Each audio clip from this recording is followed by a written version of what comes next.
Goblok kamu itu hafid Quran, bisa-bisanya mau sama anak jalanan. Mau jadi apa masa depanmu? Assalamualaikum warahmatullahi wabarakatuh.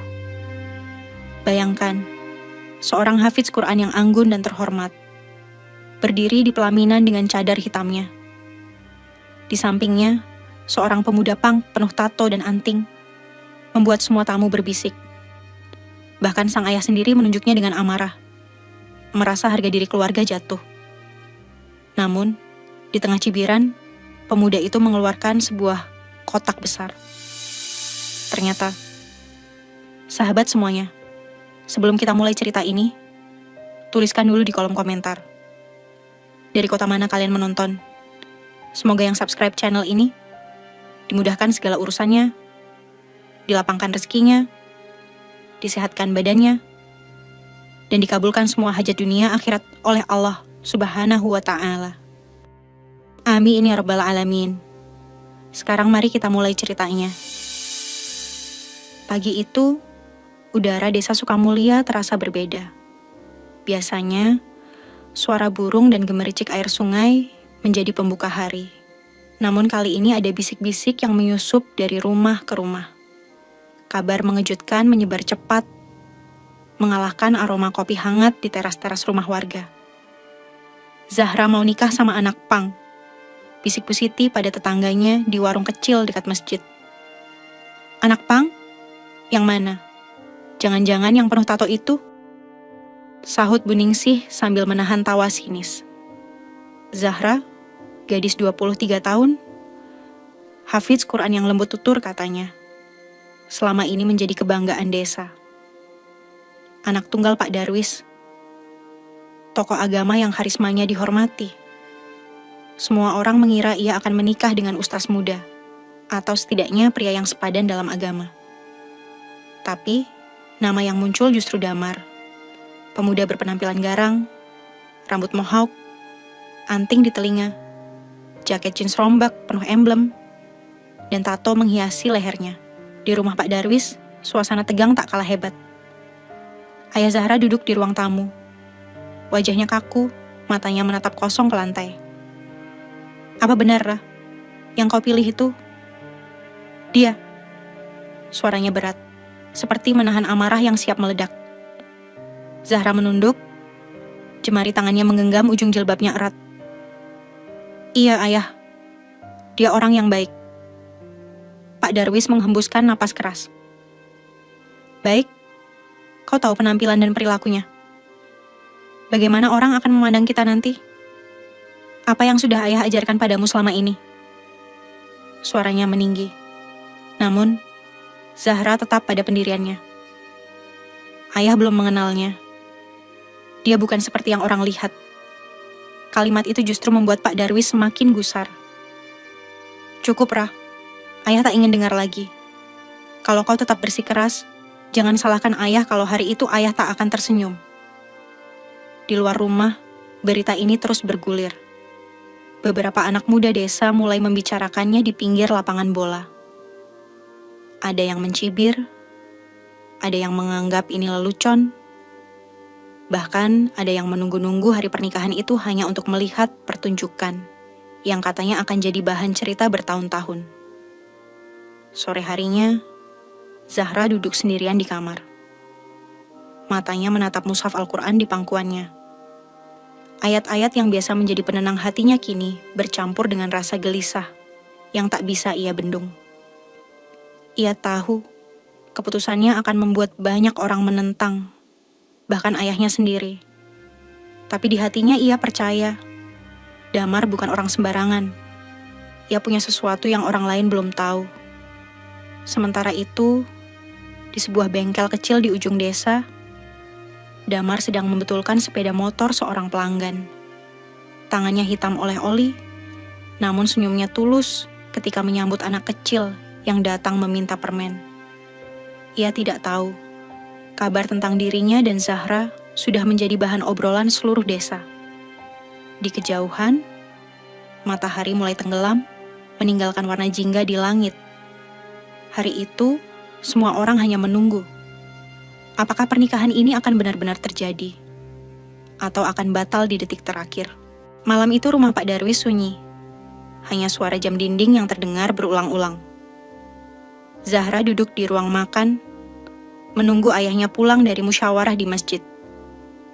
Ibunya, Bu Salma, bolak-balik ke dapur tanpa bicara banyak. Udara di rumah itu seperti menahan badai. Pintu depan terbuka perlahan. Pak Darwis masuk, sorot matanya tajam, langkahnya mantap. Ia tidak langsung duduk, melainkan berdiri di depan Zahra, menatapnya lama. "Ra, ayah sudah dengar semuanya. Tidak hanya dari mulutmu kemarin, tapi dari mulut orang-orang di luar sana. Mereka membicarakanmu, menertawakan kita." Suaranya berat, seperti setiap kata yang keluar mengandung beban. Zahra menunduk, berusaha menyusun kata. "Ayah, Damar bukan seperti yang mereka bilang. Memang penampilannya berbeda, tapi hatinya..." Pak Darwis memotong, nadanya tegas. "Hati? Bagaimana kau bisa melihat hatinya? Kau tahu apa yang sudah ayah perjuangkan untuk membesarkanmu. Ayah ingin kau bersama lelaki yang bisa memimpinmu dalam agama, bukan lelaki yang hidupnya di jalanan." Bu Salma mencoba menenangkan. "Darwis, mungkin kita beri dia kesempatan dulu." Namun suaminya menoleh cepat. Suaranya meninggi. "Kesempatan apa? Apa kau mau lihat anak kita jadi bahan tertawaan sampai akhir hayat? Aku tidak akan biarkan itu terjadi." Zahra menghela napas panjang, mencoba menahan getaran di suaranya. "Ayah, aku sudah salat istikharah berkali-kali. Hatiku mantap. Aku percaya ini takdir Allah." Kata takdir itu membuat Pak Darwis terdiam sesaat, tapi hanya sebentar. "Kalau begitu, kau pilih dia, atau kau pilih keluarga ini." Kalimat itu seperti petir menyambar. Zahra terpaku, matanya panas, air mata mulai menggenang.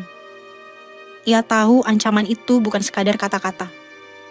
Ayahnya adalah lelaki yang memegang teguh ucapannya. Beberapa hari berikutnya, penolakan itu tak hanya datang dari sang ayah. Kabar pernikahan Zahra dan Damar sudah menyebar luas. Di warung kopi, beberapa bapak-bapak sengaja bercanda nyaring.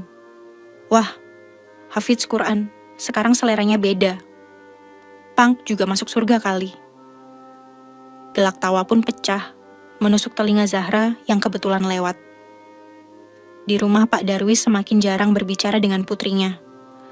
Bahkan, setiap Zahra mencoba mendekat, ayahnya hanya memberi tatapan dingin. Bu Salma, yang berada di tengah, tak kuasa melihat anak dan suaminya saling menjauh. "Nak, ayahmu hanya takut kau terluka. Dia belum melihat seperti apa Damar sebenarnya," bisiknya suatu malam. Namun Zahra tahu, tidak ada cara mudah untuk membuat semua orang mengerti. Apalagi ketika yang mereka lihat hanyalah tato di kulit dan rantai di leher, bukan niat di hati. Di sisi lain, Damar mulai merasakan tekanan. Beberapa pemuda desa mendatanginya di bengkel. "Lu beneran mau nikah sama Zahra? Lu kira lu pantas? Hapus dulu tuh tato, potong rambut, baru kita percaya." Damar hanya tersenyum tipis. "Kalau kalian mau tahu siapa gue sebenarnya, sabar aja sampai hari itu tiba." Hari demi hari, jarak antara Zahra dan ayahnya semakin lebar. Namun, di dalam hati, Zahra tetap yakin badai ini akan reda suatu saat. Ia hanya belum tahu, badai itu akan memuncak di hari yang paling sakral dalam hidupnya. 2 tahun sebelum kabar pernikahan itu mengguncang desa, Zahra sama sekali tidak mengenal siapa itu Damar. Saat itu, ia tengah menjadi relawan dalam acara santunan anak yatim yang diadakan di halaman masjid besar kota. Zahra duduk di meja penerima tamu, mencatat nama-nama anak yang datang bersama wali mereka. Suasana riuh, anak-anak tertawa, beberapa pemuda sibuk mengatur panggung. Di tengah keramaian itu, Zahra melihat sosok yang berbeda dari yang lain. Seorang pemuda tinggi, rambut mohawk, jaket jeans lusuh dengan emblem musik, anting di telinga, dan tato melingkar di leher. Ia menggendong seorang anak kecil yang tampak kurus, lalu berjalan ke arah meja distribusi makanan. Beberapa panitia lain memandangnya curiga. Ada pula yang langsung menghindar. Zahra sempat mengernyit, bertanya-tanya kenapa pemuda seperti itu ada di acara masjid. Namun yang membuatnya terkejut adalah ketika ia melihat pemuda itu dengan sabar menyuapi anak kecil di pangkuannya, bahkan menyeka mulutnya dengan lembut. Setelah itu, ia memakaikan sandal yang nyaris putus ke kaki anak tersebut dan tersenyum tipis. Sore harinya, saat acara hampir selesai, Zahra tak sengaja bertemu lagi dengannya di halaman masjid. Pemuda itu sedang mengangkat tumpukan kardus berisi nasi kotak untuk dibawa ke panti asuhan. Zahra memberanikan diri menyapa. "Maaf, kamu relawan juga di sini?" Pemuda itu menoleh. Ekspresi wajahnya datar, tapi matanya teduh. "Iya, saya sering bantu di acara kayak gini, tapi jarang ada yang mau ngobrol sama saya," jawabnya pelan. Itulah pertama kali Zahra mendengar namanya, Damar. Dari obrolan singkat itu, Zahra tahu ia bukan orang yang sekadar lewat. Damar sering mengajak anak-anak jalanan makan, membantu mereka cari tempat tidur aman, bahkan mengajari mereka baca Iqra di emperan toko setiap malam minggu. Hari-hari berikutnya, Zahra semakin sering melihat Damar di kegiatan sosial. Meski penampilannya tak berubah, ia selalu datang tepat waktu, membawa sesuatu untuk dibagikan kepada anak-anak. Tak jarang, Zahra memergokinya duduk di sudut masjid, selepas sholat maghrib, membaca Al-Quran dengan suara pelan namun merdu. Suatu malam, saat acara santunan selesai, Zahra memberanikan diri bertanya, "Damar, kalau kamu orang baik, kenapa tidak ubah penampilanmu? Biar orang tidak salah paham." Damar tersenyum tipis. "Karena kalau saya ganti penampilan, anak-anak jalanan yang saya dekati akan menjauh. Mereka percaya sama saya, karena saya seperti mereka. Kalau saya berpakaian seperti ustadz, mereka akan takut."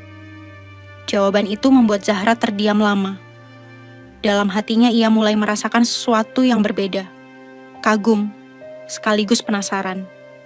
Namun, ia tahu perasaan itu akan menjadi rumit jika orang tuanya tahu. Pertemuan demi pertemuan menguatkan rasa percaya Zahra pada Damar. Ia melihat keikhlasan yang jarang dimiliki orang, meski dibungkus penampilan yang keras. Hingga pada suatu sore yang redup, di beranda panti asuhan, Damar tiba-tiba berkata, "Zahra, kalau suatu hari aku melamarmu, kamu mau nggak?" Pertanyaan itu membuat jantung Zahra berdegup kencang. Ia hanya menunduk, bibirnya mengulum senyum samar. Ia tidak menjawab saat itu. Namun di dalam hati, ia tahu. Ia sudah mulai memikirkan jawaban ia. Malam itu, angin kota berhembus lembut. Zahra dan Damar duduk di bangku kayu depan panti asuhan, ditemani suara anak-anak yang mulai terlelap di dalam. Lampu jalan redup menyorot sebagian wajah Damar yang dipenuhi tato. Zahra memandangi lehernya yang dihiasi gambar menyerupai sayap burung, lalu menatap tato di tangannya. Simbol-simbol yang tak ia mengerti. "Boleh aku tanya sesuatu?" Zahra membuka percakapan dengan suara hati-hati. Damar menoleh, tersenyum samar. "Tanya aja, nggak usah sungkan. Tato di tubuhmu, itu punya arti? Atau cuma hiasan?" Damar terdiam sesaat, lalu menatap jauh ke jalan yang sepi. "Setiap tato di tubuhku punya cerita, Zahra. Nggak semua orang mau dengar, dan nggak semua cerita bisa aku bagi." Zahra mengerutkan kening. "Kenapa? Takut aku menghakimi?" Damar tertawa pelan, suara tawanya berat tapi hangat. "Bukan takut, cuman aku gak mau kamu lihat aku seperti yang orang lain lihat. Aku biarin kamu mengenal aku pelan-pelan, bukan dari kulitku, tapi dari apa yang aku lakuin." Zahra terdiam, namun matanya tetap mengamati. Ada tato tulisan Arab kecil di dekat pergelangan tangannya. hampir tertutup gelang kulit. Ia menunjuknya. Yang itu artinya apa? Damar menatapnya, lalu perlahan menggulung sedikit lengan bajunya. Itu ayat favorit Qura. Wa man yatawakkal 'alallahi fahuwa hasbuh. Barang siapa bertawakal kepada Allah, maka Allah akan mencukupkan urusannya. Zahra terkejut. Kamu hafal ayat itu? Damar tersenyum, tapi matanya sedikit berkaca. Aku bukan ustaz, Zahra, tapi aku belajar. Dari jalanan, dari hidup, dan dari orang-orang yang pernah nolongin aku dulu. Malam itu, Damar bercerita sedikit tentang masa lalunya.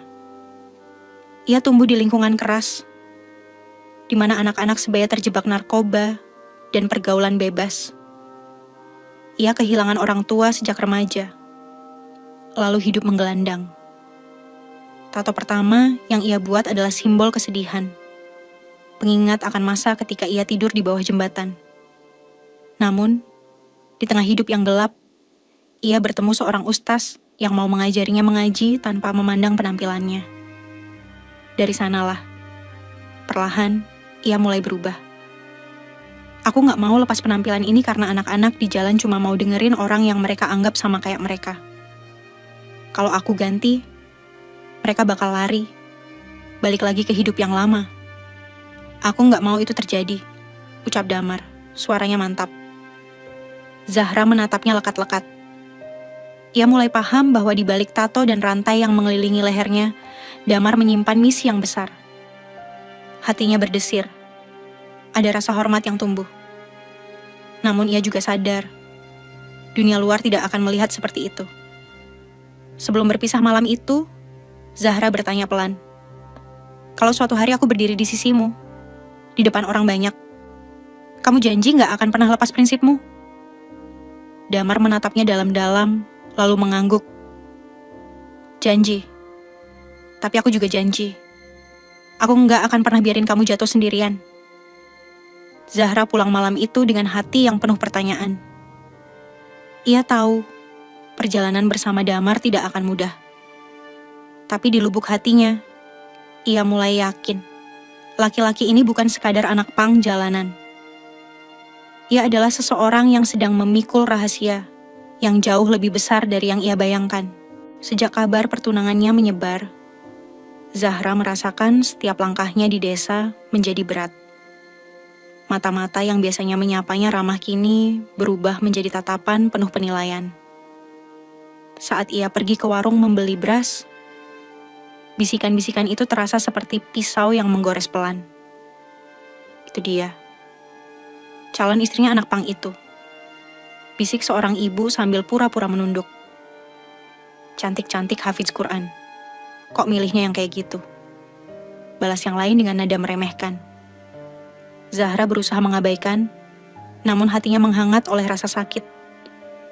Ia pulang ke rumah sambil menunduk, mencoba menahan air mata agar tidak jatuh sebelum sampai ke kamarnya. Di rumah, situasi tidak lebih baik. Pak Darwis semakin jarang berbicara padanya. Bahkan salat maghrib yang biasanya mereka lakukan berjamaah kini sering sendiri-sendiri. Bu Salma berusaha menjadi penengah, tapi suaminya terlalu keras menolak.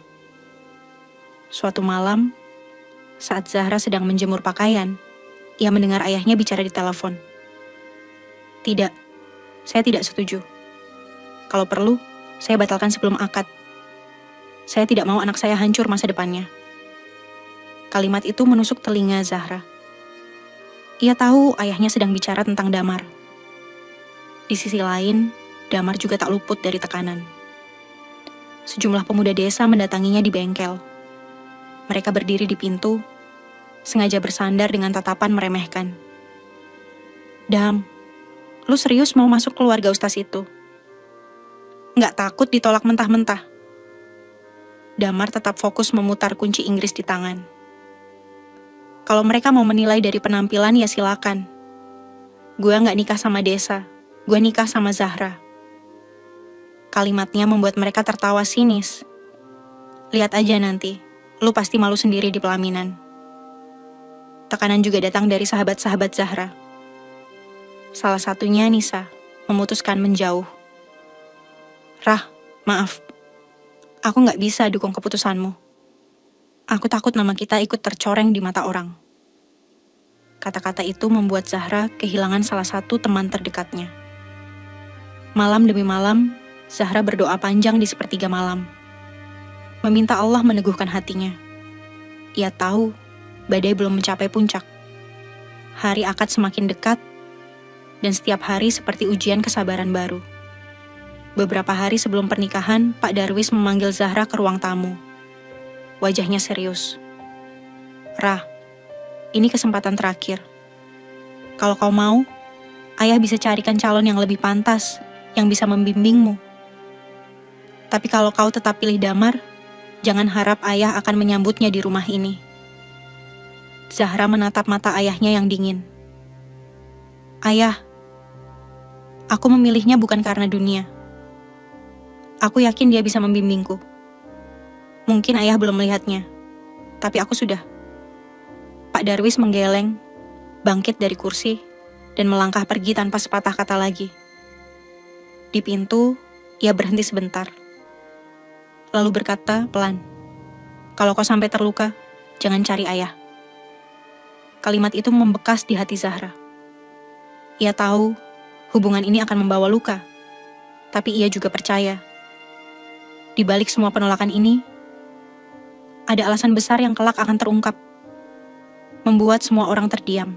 H3 sebelum hari pernikahan, rumah Zahra terasa seperti medan perang yang sunyi. Tidak ada tawa keluarga, tidak ada obrolan hangat menjelang pesta.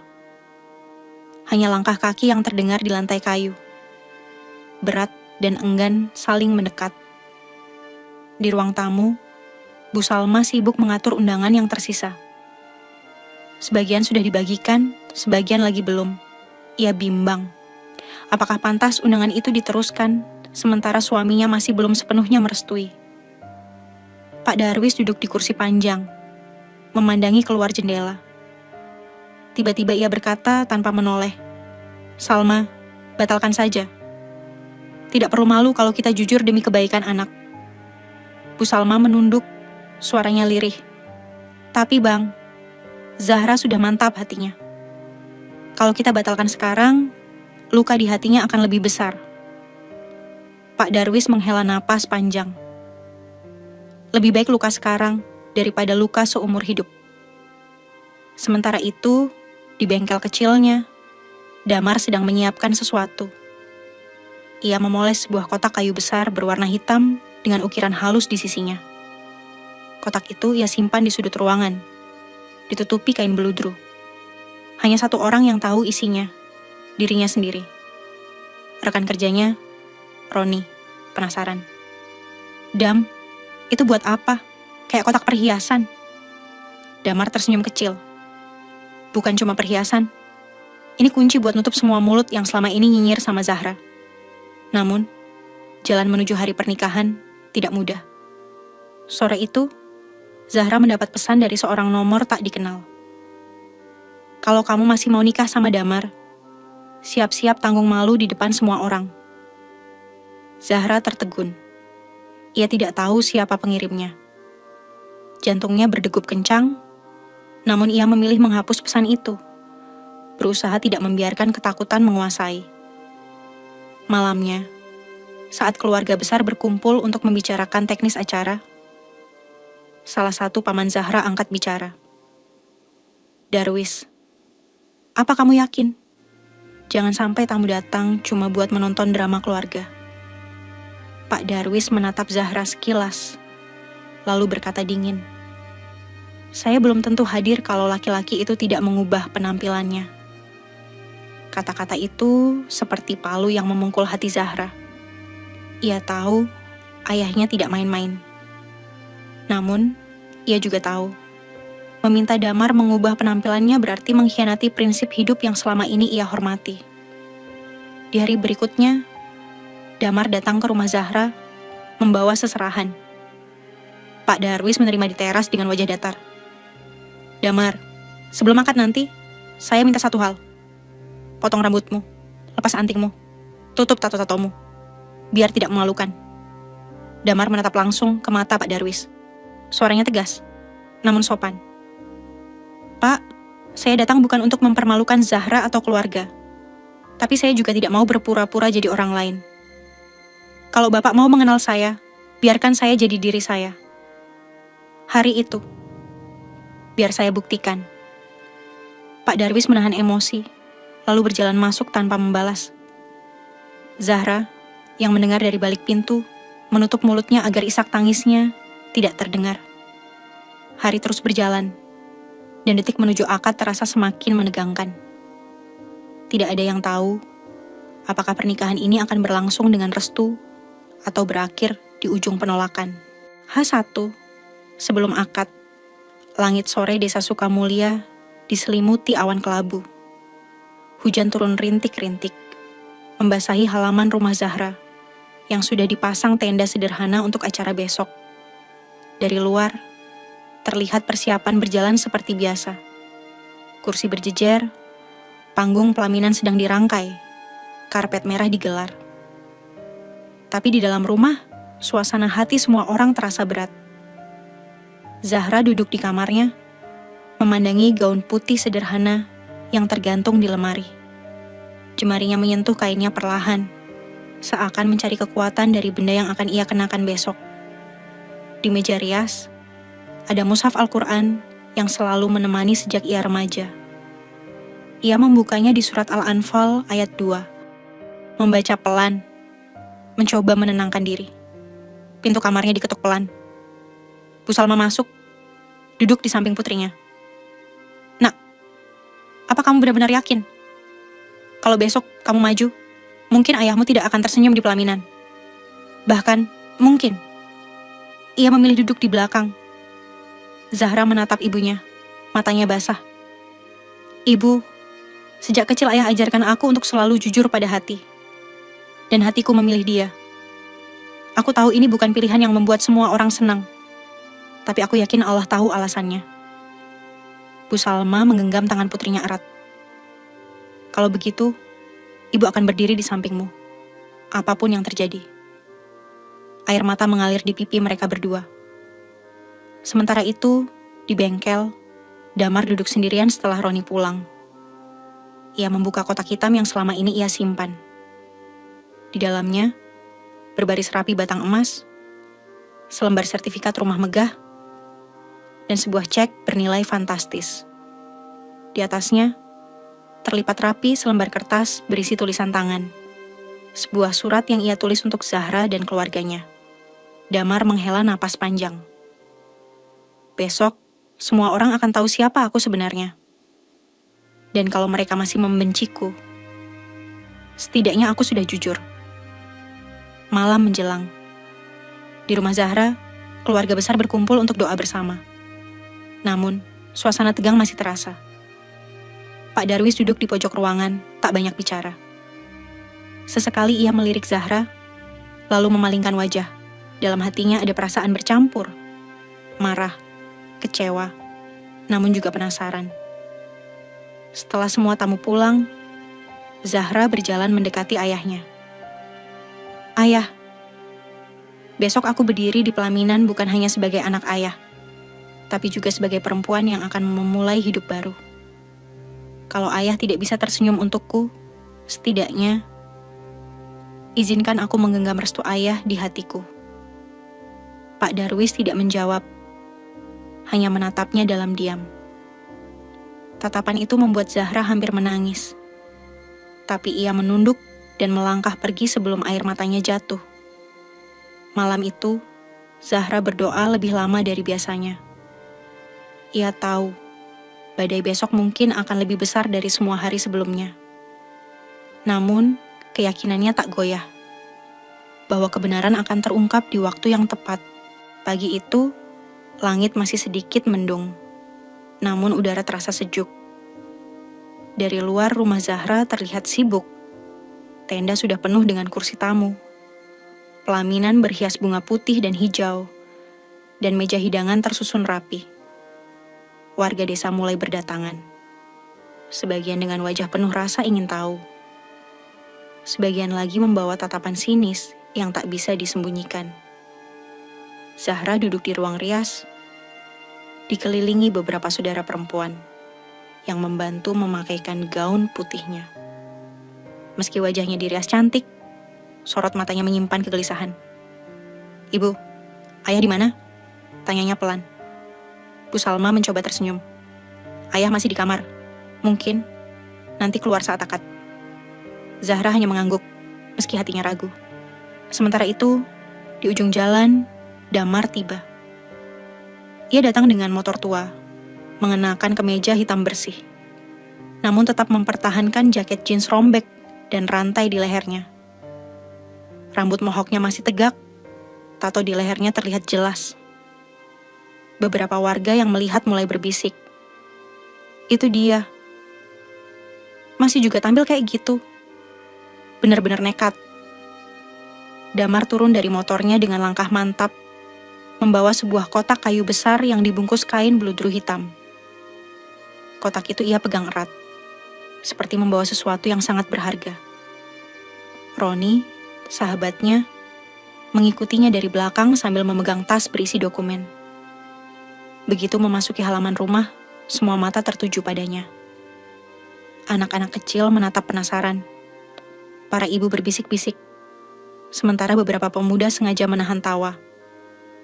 Damar tidak menoleh ke kiri atau kanan, matanya hanya fokus ke depan. Di dalam rumah, suara riuh mulai terdengar. "Calon pengantinnya udah datang," seru salah satu saudara. Zahra menunduk, napasnya terasa berat. "Ya Allah, beri aku kekuatan," gumamnya. Tak lama kemudian, Damar memasuki ruang tamu yang sudah disiapkan untuk akad. Ia memberi salam, lalu duduk di kursi yang disediakan, berhadapan dengan penghulu. Kotak hitam itu ia letakkan di samping kursinya. Semua mata masih menelusuri penampilannya, mencari-cari alasan untuk membicarakan.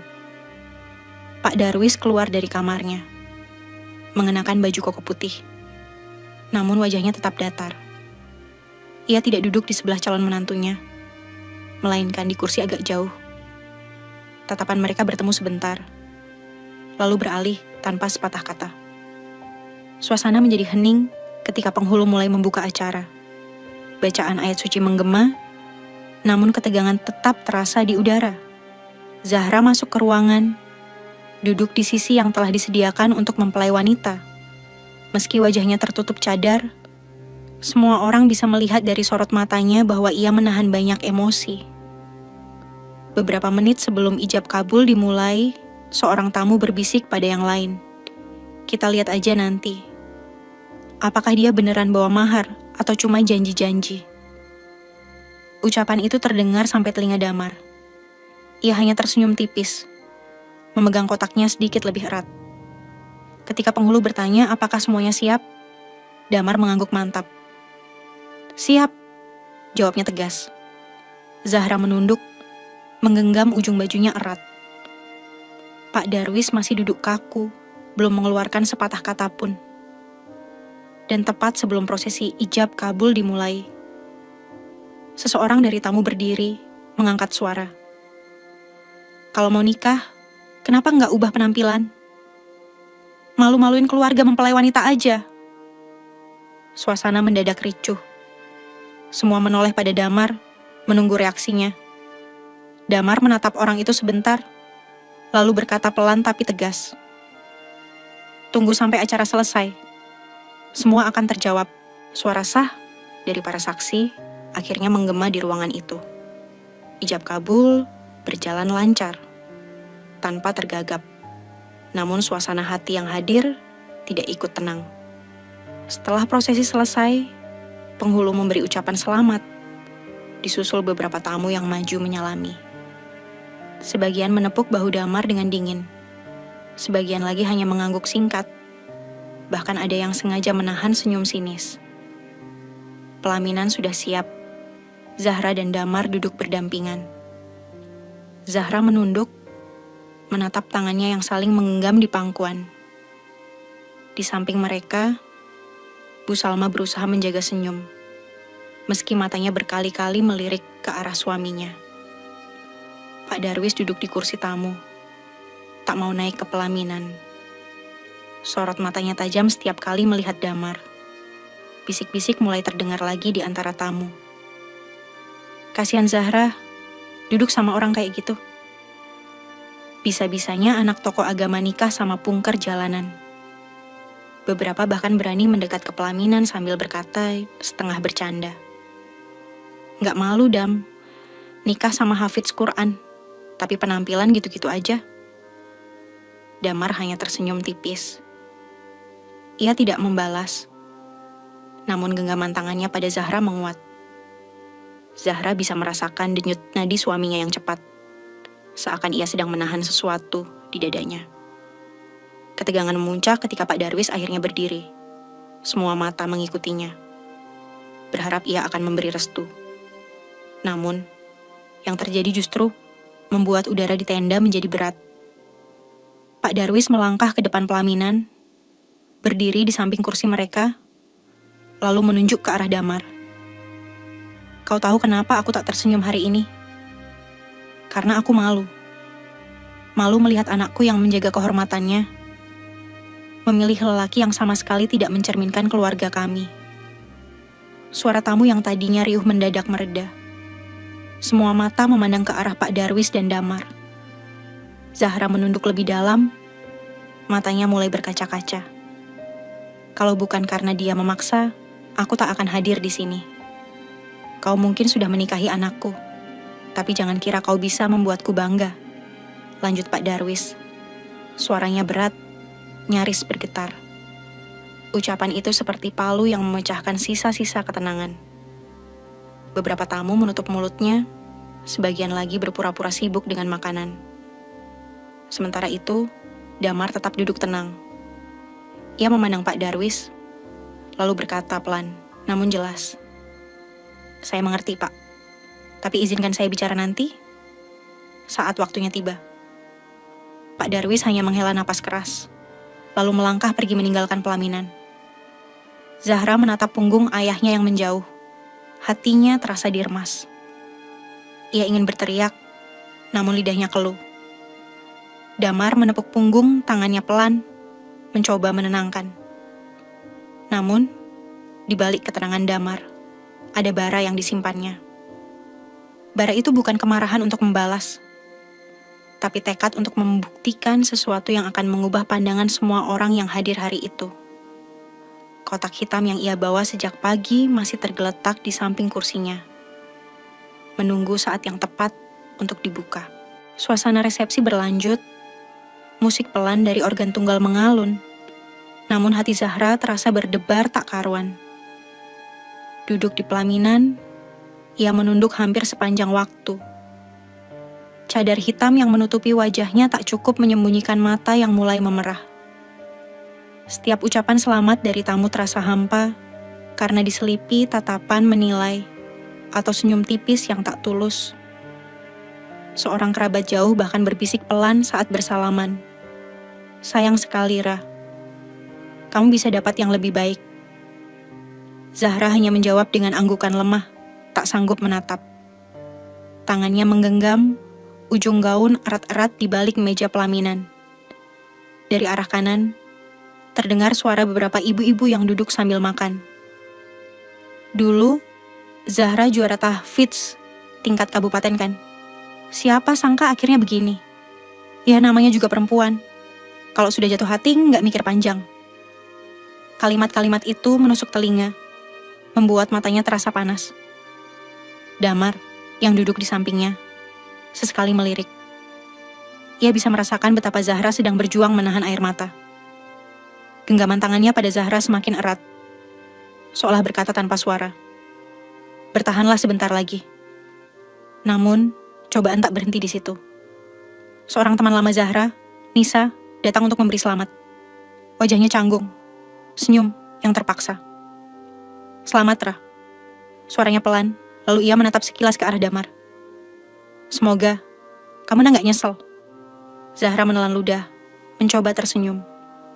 Makasih, Nis. Tapi begitu Nisa pergi, sudut matanya basah. Ia menunduk lebih dalam, air mata akhirnya lolos dari kelopak, membasahi bagian dalam cadarnya. Pak Darwis masih duduk jauh di kursi belakang. Wajahnya kaku. Sesekali berbicara dengan tamu lain. Tidak sekalipun ia menatap Zahra atau Damar.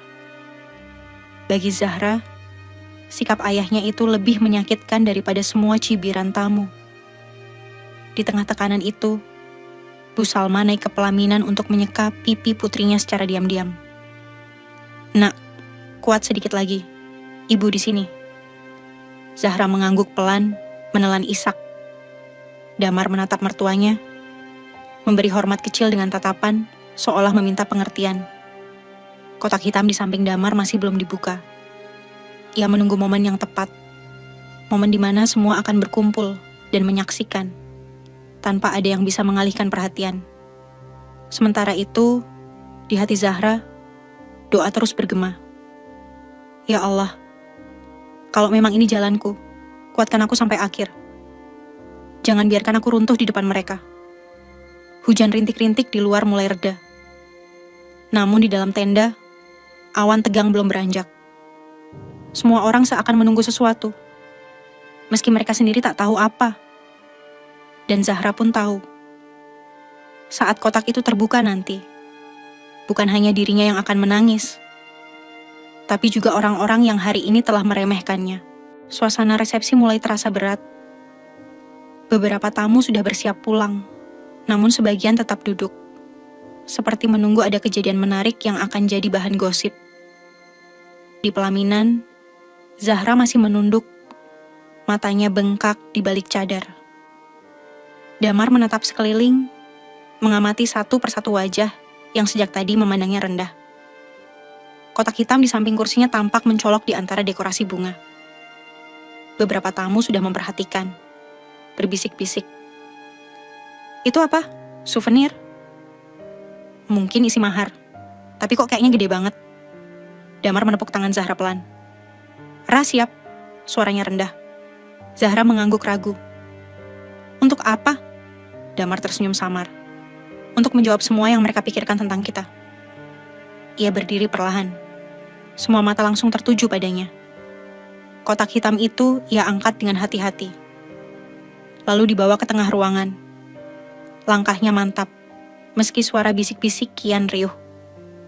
Roni, sahabatnya, ikut berdiri di sisi kanan, membantu membuka kain beludru yang menutupi kotak.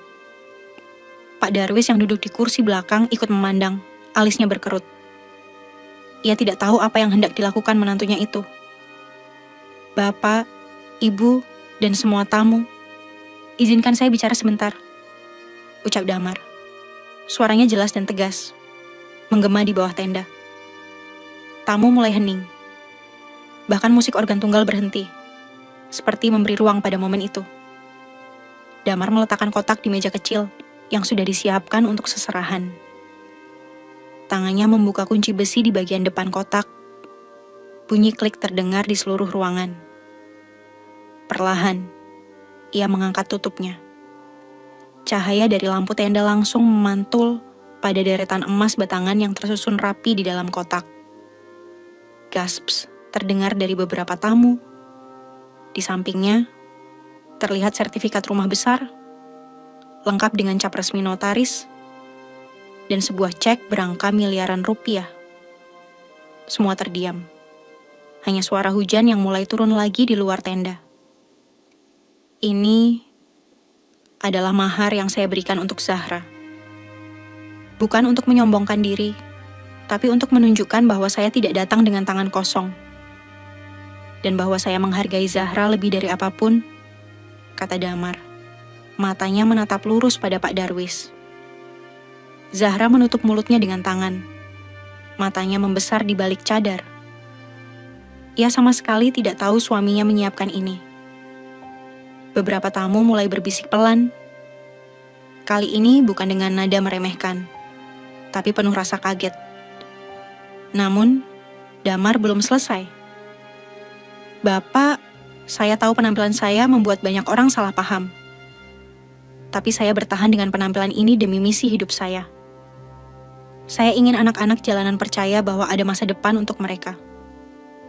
Penampilan ini adalah jembatan yang membuat mereka mau mendengarkan saya. Pak Darwis masih terdiam, wajahnya sulit dibaca. Tamu-tamu lain memandangnya, menunggu reaksinya. Sementara itu, di pelaminan, Zahra hanya bisa menahan air mata. Kali ini bukan karena sedih, tapi karena hatinya mulai dipenuhi rasa bangga. Dan di momen itulah, semua orang sadar cerita hari ini belum berakhir. Karena rahasia terbesar Damar belum sepenuhnya terungkap. Hening yang menyelimuti tenda resepsi terasa tebal, seperti menyelimuti dada setiap orang yang hadir. Mata para tamu terpaku pada emas batangan yang berkilau di dalam kotak, sertifikat rumah yang dilaminating rapi, dan cek bernilai miliaran rupiah yang berada di sisi kanan. Cahaya lampu membuat pantulannya memancar, seolah membungkam setiap lidah yang sejak tadi mencibir. Suara gumaman mulai terdengar, pelan namun jelas. Ya Allah, 1 kilo emas itu. Itu sertifikat rumah beneran kan? Miliaran. Ini bukan main-main. Zahra masih menutup mulutnya, tubuhnya sedikit bergetar. Ia tidak pernah membayangkan mahar yang akan ia terima sebesar ini. Selama ini, yang ia tahu, Damar hanyalah pemuda sederhana dengan bengkel kecil di ujung desa. Ternyata, ia menyimpan sesuatu yang jauh lebih besar dari yang dibayangkan siapapun. Damar berdiri tegak di depan para tamu. Bapak, Ibu, semua yang hadir di sini. Saya tahu, banyak yang menganggap saya tidak pantas. Banyak yang mengira saya hanya anak jalanan yang tak punya masa depan. Tapi hari ini, saya ingin tunjukkan bahwa penampilan bukan ukuran hati dan kemampuan seseorang. Ia mengangkat 1 batang emas di tangannya, memperlihatkannya ke arah tamu. Ini bukan untuk memamerkan harta. Ini adalah simbol bahwa saya siap memberi rasa aman dan layak untuk Zahra. Dan sertifikat rumah ini akan menjadi tempat tinggal kami yang insya Allah penuh berkah. Beberapa tamu mulai mengangguk, sebagian bahkan tersenyum kaku, menyadari bahwa penilaian mereka tadi terlalu terburu-buru. Namun, di kursinya, Pak Darwis masih duduk dengan wajah kaku. Tatapannya tidak bergeser dari Damar. Bu Salma, yang sejak tadi berdiri di sisi pelaminan, menatap ke arah suaminya. Bang, lihatlah, dia tidak seperti yang kita kira. Suaranya bergetar, matanya memohon. Damar menunduk hormat pada kedua mertuanya. Bapak, saya datang ke sini bukan untuk mengubah penampilan demi terlihat pantas, tapi untuk membuktikan bahwa saya bisa menjaga Zahra, dunia dan akhiratnya. Kalau Bapak mau, izinkan saya membuktikannya seumur hidup saya. Suasana semakin emosional. Zahra menunduk, air matanya menetes, kali ini tanpa bisa ia tahan. Tamu-tamu mulai mengeluarkan ponsel, memotret momen itu, tapi bukan lagi dengan niat mengejek, melainkan mengabadikan kejadian yang mulai mereka anggap luar biasa. Dan di tengah semua itu, Pak Darwis perlahan berdiri. Semua mata langsung tertuju padanya. Langkahnya pelan menuju ke depan, namun sorot matanya belum berubah. Tidak ada yang tahu apakah ia akan merestui menantunya, atau justru mengucapkan sesuatu yang bisa memecah suasana lagi. Pak Darwis berdiri di tengah tenda, langkahnya pelan, tapi mantap menuju pelaminan. Semua tamu menahan napas, menunggu kata-kata yang akan keluar dari mulutnya. Zahra menatap ayahnya dengan tatapan cemas, takut mendengar penolakan lagi. Pak Darwis berhenti tepat di depan Damar. Kau, siapa sebenarnya? Suaranya tegas, namun kali ini ada nada penasaran yang tak bisa disembunyikan. Damar menatap mertuanya, lalu menghela napas. Baik, kalau ini saatnya, saya akan jujur. Nama saya Damar Saputra. Beberapa orang mungkin mengenal saya hanya sebagai pemuda pang dengan bengkel kecil. Tapi yang tidak diketahui banyak orang, saya adalah pendiri dan pemilik 3 perusahaan kreatif di Jakarta, yang sebagian besar hasilnya saya gunakan untuk mendanai yayasan sosial bagi anak-anak jalanan. Bisik-bisik langsung memenuhi ruangan. Pendiri perusahaan? Serius? Pantas saja mahar segitu.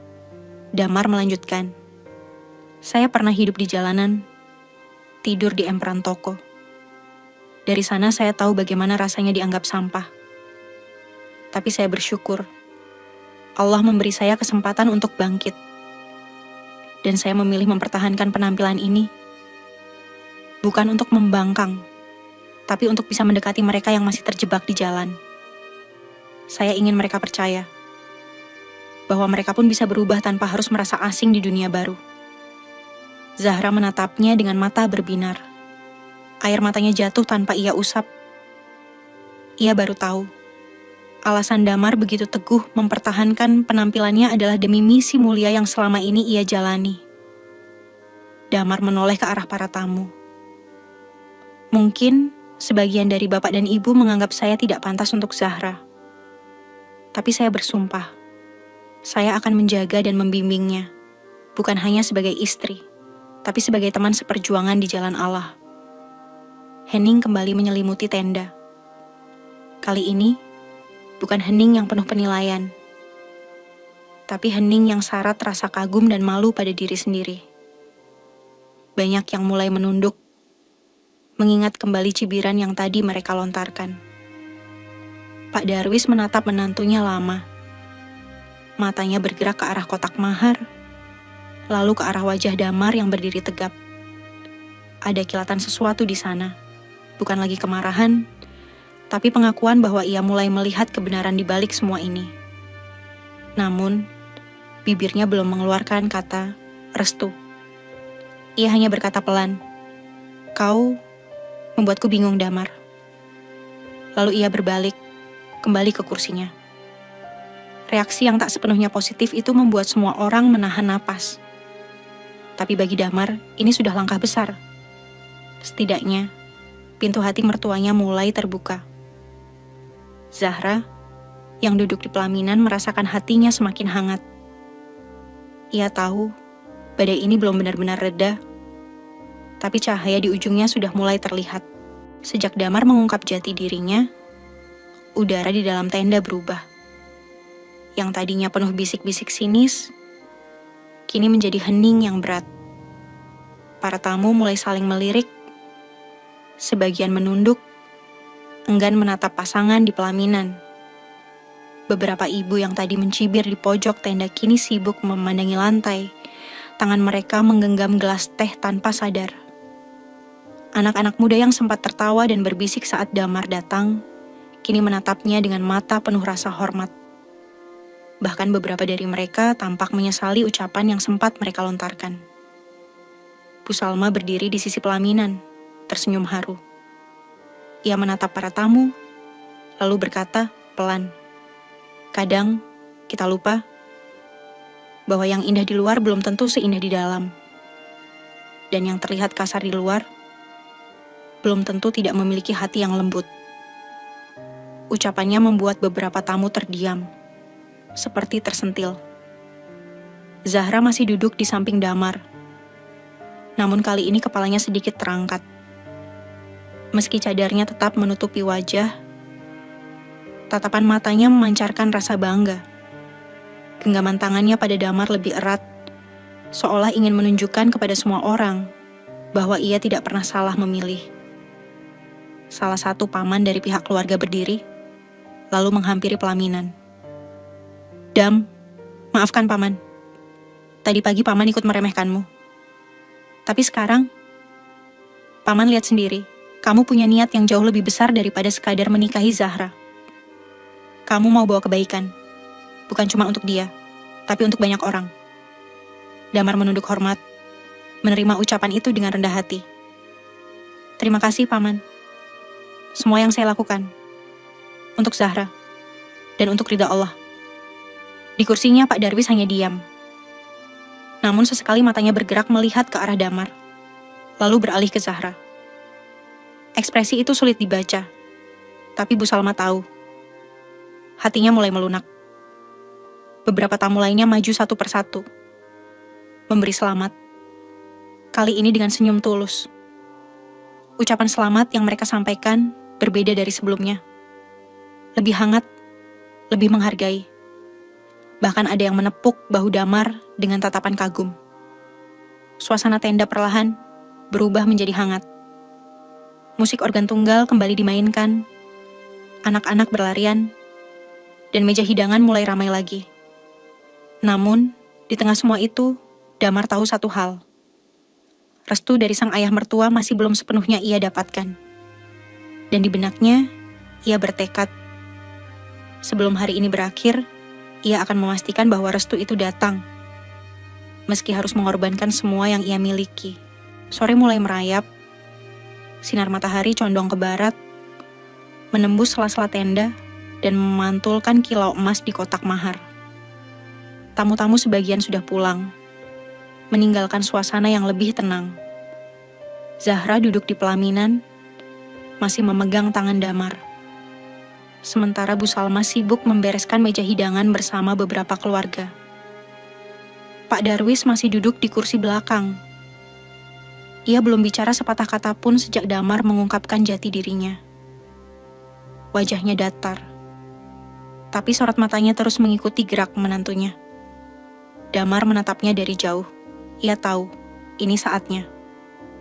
Dengan langkah mantap, Damar berjalan menghampiri mertuanya. Tanpa kata, ia melepaskan jaket jeansnya, memperlihatkan tato di lengan yang bertuliskan ayat suci. Pak, saya tahu Bapak belum bisa sepenuhnya menerima saya. Tapi izinkan saya bilang satu hal. Pak Darwis mengangkat wajah, menatap matanya langsung. Saya mencintai Zahra bukan karena dia hafidz Quran saja, tapi karena dia perempuan yang sabar, yang mau melihat hati saya, bukan kulit saya. Dan saya bersumpah, seumur hidup saya akan saya habiskan untuk membuatnya tersenyum, dan membuat Bapak tidak pernah menyesal mengizinkan kami menikah. Damar lalu berlutut di depan mertuanya, menunduk dalam-dalam. Kalau Bapak mau, saya akan datang ke sini setiap hari untuk meminta restu, sampai Bapak memberikannya. Ruangan itu sunyi. Zahra, yang melihat dari pelaminan, menahan napas.